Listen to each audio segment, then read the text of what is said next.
In today's video, I'm going to teach you how to design a logo for woodworking business in Canva. Start by opening your web browser and heading to canva.com. If you already have an account, log in so you can save your work and access all your designs. Once you're on the home page, look for the Create button. Select that, then choose Logo as your design type. This gives you the right canvas size and tools tailored for logo design. If you already have a sketch, an icon, or any imagery you want to include, use the Uploads panel on the left.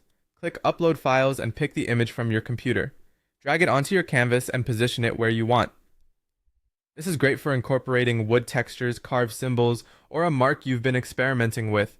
Next, add your business name and, if you like, a short tagline. Go to Text and select Add a text box. Type your wording, then customize it using the toolbar at the top. Choose a font style, adjust the size, and set the color. For a woodworking brand, sturdy serif, slab, or clean sans serif fonts often feel reliable and handcrafted. Try tightening letter spacing for a compact, stamp-like look, or increasing spacing for a more premium feel. Make sure your text remains legible when scaled down. Click anywhere on the background to adjust the backdrop.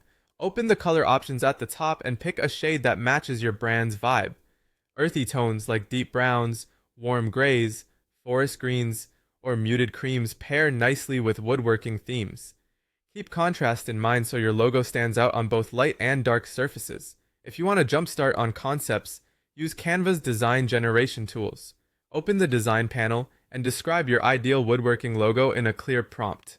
Mention elements like a saw blade, chisel, tree ring, or monogram, plus your preferred style, rustic, modern, or vintage.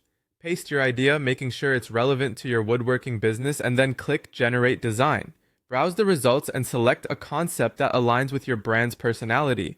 If it's not quite right, refine your prompt and generate again to explore variations. Once you've chosen a direction, fine-tune the layout. Align elements, balance spacing, and test different color combinations. Zoom out to see how it reads at small sizes like on business cards or tool stamps. Keep it simple and memorable. Strong logos are versatile and easy to recognize. That's it. You now have a clear path to creating a woodworking logo in Canva, whether you're building it manually or starting from a generated concept and refining it to perfection.